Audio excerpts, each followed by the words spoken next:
Chris Spealler, thanks so much for joining us. It's been a few weeks since your COVID diagnosis, since you announced that. Just wanted to ask, how are you feeling? Are you recovered, and what percentage are you back to? Yeah, it's funny. I was feeling really good about a week ago, and then hit up some workouts, kind of started to get back in the regular routine of things. And it seems like things just kind of flared up again, either with fatigue or lungs. It's been really odd how it's displayed itself. I had some weird like nerve pain in my legs and my calves and stuff, and that's kind of popped up a little bit. But just trying to kind of take care of myself and piece through it. But we're moving in the right direction. It's really interesting to hear that you had actual like noticeable symptoms. This is kind of something where you hear a lot of folks say, oh, this is a disease that old people get, young, healthy people, they're, asymptomatic or they don't feel it. I mean, for many people, you're a paragon of fitness, right? And it still kind of knocked you on your butt a little bit. Certainly something that it seems like can kind of impact people or is impacting people regardless of baseline fitness level. Yeah, and I think it's obviously, the more, and who's to say that if I didn't take care of myself, maybe it would have been worse. I don't know, but it is. From what's interesting is we've seen it just in our really small group of friends and our community here in Park City. We've seen people that have had really mild symptoms to been hospitalized. So like this broad scope, and all of them are generally, they take care of themselves. But it definitely doesn't seem to discriminate. That's for sure. And my wife, thankfully, she had less severe symptoms and recovered more quickly, where I just haven't. And I don't know why. And I think the hardest part is a lot of the doctors that you talk to or the people that you engage with, they don't know why either, because there's such little information about it. Yeah, there's a lot we don't know about it. And one thing that we're pretty certain of is that having a good baseline of fitness is probably not a bad thing. Certainly, who's to say if you didn't have that? But not only are you an athlete and someone who's recovering from COVID-19 right now, you're a gym owner, and the entire fitness industry's been turned on its head. I don't think it's news to anyone with mandatory closures. How has that impacted you and your business, and under what timeline did that occur? We're recording this in late April, but under what timeline did that start occurring in March? Yeah, it's been about 6 weeks. I think this is our 6th week of being closed. So it happened really quickly, like most of us. It was this progression of things need to be social distance and capped class sizes to 2 days later you had to close. And that happened really quickly. So we've been doors closed and running, your typical Zoom classes and things like that for, this is, like I said, our 6th week. And our community's been awesome. We went to basically like a donation-based membership, but we just told everyone, hey, we're going to leave your membership running because we still need to pay rent and still have all these things. But if you need to put anything on hold, if you can't afford it, just let us know. We're not going to boot you out of the community, and people have been incredibly supportive. We just gave all our gear in the gym out, just told them, take it, use it at home, tried to allocate that.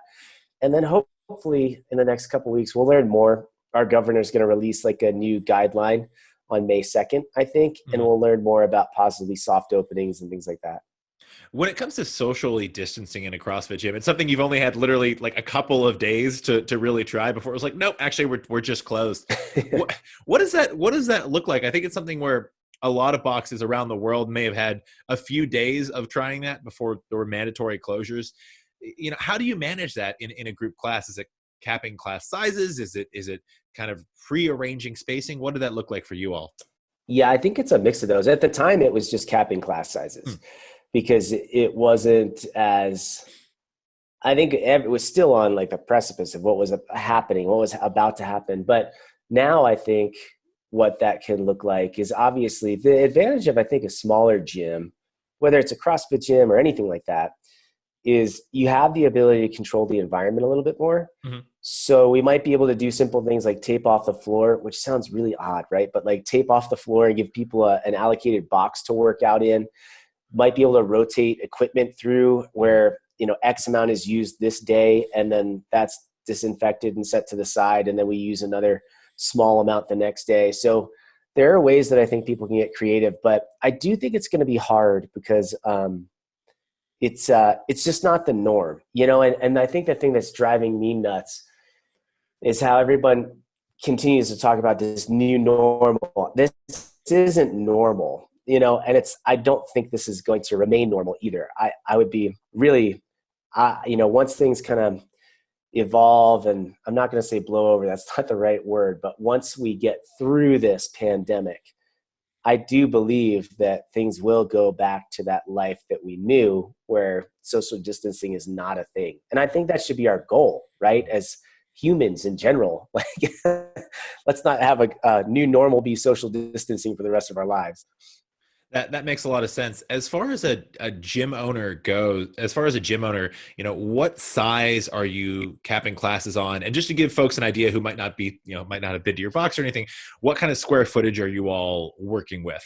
Yeah, so we're in about 6,400 square feet. We won't know until May 2nd if we're even allowed to open. If we are allowed to open, there are some guidelines that they're suggesting. Mm-hmm. It's saying about 120 square feet per individual. So for us, that would break down to roughly 13 people in the gym. Now I think that would still feel crowded to me. Okay. And that's, I think, where business owners are going to have to start to figure out what's best for their community, mm-hmm. and not just take into consideration, hey, we have the square footage recommended, but just the flow of classes. Right. When people go get equipment, they use the bathroom. We only have 2 bathrooms. We don't have a large amount. So what dynamic does that have? I think there's more moving parts to this than just square footage and what people are recommending. It's absurd to think, even a few years ago, if I had told you that you would say 13 people in your box feels crowded, you would have just laughed right at me. But that's kind of the situation we're in. And it's certainly something where it's interesting to hear, your approach and you thinking of that in the confines of your own business, because there isn't a one size fits all approach to social distancing when it comes to people moving differently in different spaces. It's going to be different in a CrossFit gym as opposed to, a grocery store or a hair salon or something like that. What do you think is different about social distancing and potential transmission hygiene when it comes to a smaller facility like a CrossFit gym versus one of the Globo gyms that has all this equipment out on the floor? Do you think that maybe there should be different standards or different precautions between the two? Yeah, that's a great question. It's interesting. I just kind of this past week got asked to be on a board with the county, just Summit County, mm-hmm. on helping get essentially this identification of risk mitigation for employees and for members, and also exposure. And then how do we handle that? And what's great is they did take us and separate us from a large gym. So they said, hey, there's needs for our risk and exposure for a large gym and for a small gym. And I think the real difference is that in a small gym setting, especially a CrossFit gym, with the lack of equipment laid out on the floor, where people are going from one piece to the next, typically people are going to have their own set of equipment for a workout. So they're not going to be moving from machine to machine, but they're going to use the same barbell the entire time. Mm-hmm. They could use the same pull-up bar the entire time. So I think there's a little bit more ability to control that. But I also, again, think that depends on how the space is laid out. Right. Do you have 1 versus 2 stories? Is it wide open? Is it packed? What walls do you have? So there's going to be a dynamic there that all of us have to learn. What has been the general, thoughts? What have been the general thoughts of other gym owners in the area you've talked to? Or I should actually just say, you're someone who's very OG in the CrossFit community, gym owners that you've talked to in general in the community. It's just interesting. I think there's this, it just follows, I think, the general flow of how people feel about the pandemic in general. You see people that think it's way overblown and they're angry and frustrated that they're out of a job. Right. And you see people that are directly affected by the virus and on the front lines and upset that people feel that way because they see, the havoc that it's wreaking. And then you have this kind of middle ground. And I think the gym atmosphere is just like that. You have people that want to open tomorrow, and you have people that are really reserved. And even if they do get the green light to open, they're going to do that cautiously. And then you have everything in between. So a couple of things that I've said in the past, I think we all need to be mindful of it, is just being compassionate for where people are. Yep. Because our members are going to be the same way. They're going to have the same thoughts. Some are going to be knocking down the doors. Some are going to be really hesitant to come back. Some are going to have this middle ground. So we just need to be aware of that and sensitive to that. And how can we accommodate that in a safe manner? From an economic standpoint, I mean, over 90% of the CrossFit boxes in the United States, as of this recording, are closed, even though some states have started to roll out plans to reopen. Sometimes gyms are, it depends on the state. Sometimes gyms are in that first wave of the plan. Sometimes they aren't. It's just, we'll see over the next few weeks, basically, or the next few weeks or months. Economically, what do you think the long-term impact of this might have on the CrossFit space? Do you think there are a significant percentage of boxes that just won't be reopening? That's a great question. And it's a hard one because I think it falls into, again, you're going to find, especially in CrossFit, probably two different dynamics. You're going to find people that do this, and I say this out of kindness, but like as a profession, where they're professionals and that's all they do for work. Or you're going to find those people that do this as kind of a side gig because they love it and maybe they love CrossFit, the community, and neither of those are right or wrong, right? But I worry that the ones that maybe don't have that head screwed on for a little bit more of the business mentality and the professional side, I hope they can thrive. I hope they can make it through this, because I worry for them if people don't have cash reserves set aside, or they don't know how to apply for payroll protection programs or CARES Act or whatever those things are.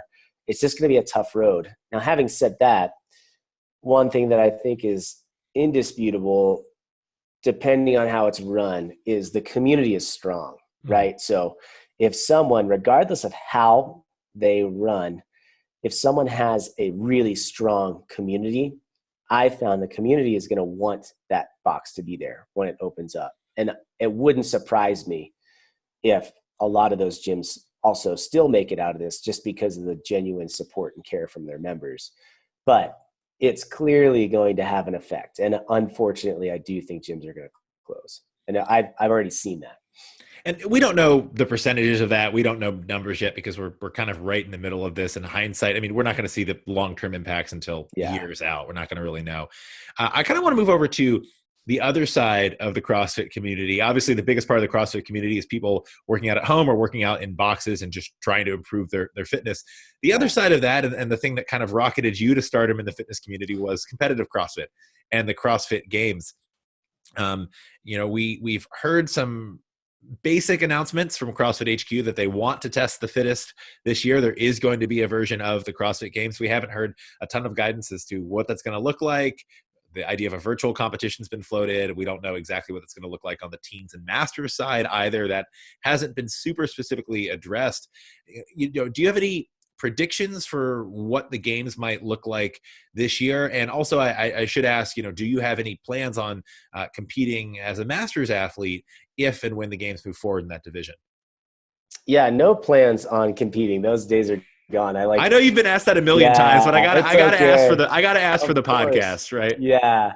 But as far as just any predictions, man, I think almost others' guess is as good as mine. But I do think that they have that creative mind and they can really leverage things. I also think utilizing partnerships or relationships they have with people like Rogue or other kind of giants in that industry, they could team up and probably do something pretty cool, all things considered. I would guess, though, if I had to guess, that if they were going to test the fittest, my assumption would be they're going to try to create more of an environment like you would typically see in the CrossFit Open. So instead of things that get like really elaborate, where that's kind of the games where you see suddenly some really cool equipment come out or workouts that are outside the norm, I would assume they're going to stay away from that stuff and have a lot of really classic CrossFit workouts and just things that almost anybody could do, but really showcase the fitness of the best. Dave Castro posted on Instagram a photo of the original rack from the pull-up rig, from the ranch in California. Does that bring back? Did you see that? Did that bring back like some memories from you back from 2007? I heard about that, and I was thinking to myself, man, and who knows, if they were able to have the CrossFit Games with no spectators at the old Aroma site, if they did that, there would be some spoiled athletes that have a dose of that. A dose of the old days in the dirt. I mean, yeah, there's not a lot of luxury, not like a locker room to go retreat to. It's like find a spot on the floor or against the wall, right? Yeah, we're in the dirt, and take your tent and stay out of the sun because you're gonna need it. Yeah. What's a workout from the early days of the CrossFit Games that hasn't been retested at the games, or maybe it has a few of them have been retested. What's one that you'd really like to see thrown at athletes this year? It might be cool to see, like, if it was at Aromas or just in general. Let's say assume it's an Aromas. Let's play under that. Yeah. Okay. If it's an Aromas, then they have to make everyone do the sandbag hill run. That thing looked brutal. From 2009? Yes. It was devastating. And anybody that missed out on it should be able to enjoy that experience. Yeah. I have talked to a few different athletes who were at that games, and like I asked them the worst workout they've ever done or the worst event they've done, and they've been like, yeah, like 150-meter sandbag sprint in California. It was like the worst thing. So bad. Well, yeah, we were all just worthless at the top of that hill. I am curious. The what is it? Was it the 155-pound Grace? Was that 2008 or something like that? Yeah. I wonder what athletes would do with that this time around. They'd destroy it. I mean, I would guess under 3 minutes. It's just crazy. You probably see some people go unbroken or close to it. I bet, yeah. And I even think 3 minutes is high now that I say that. Like, thinking about what guys can do now, it would be a sight to be seen. Another fun one might be that it was that same year. I think was it 3 rounds?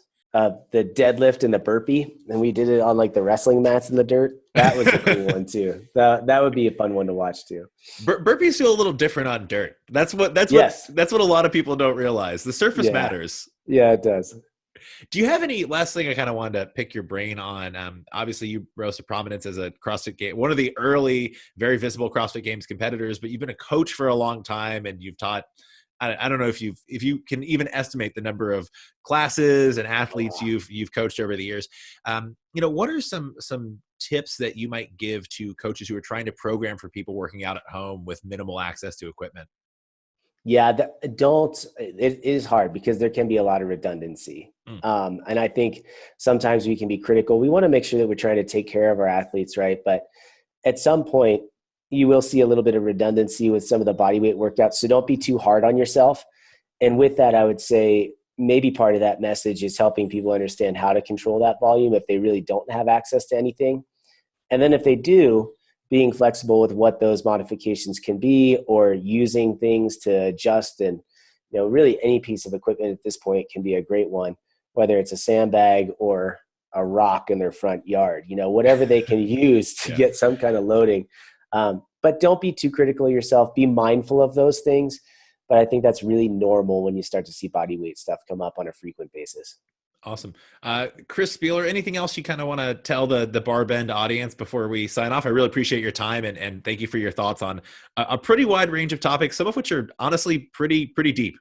Yeah, my pleasure. And I think just like we talked about earlier, we're all going to be in a different scope in this. And I do think our health and our fitness is a huge importance to us doing well during these times. And that includes like our mental health. And I do think also as we get out of this pandemic, people are going to hopefully take that more seriously. So maybe in our fitness industry, we have a chance to speak into those people's lives a little bit more and have a chance to really impact them, help them make a lifestyle choice or change that is long-term health and longevity for them in the long run. And I just hope for that as people come out of this, maybe some eyes open and more willingness to work with the fitness industry.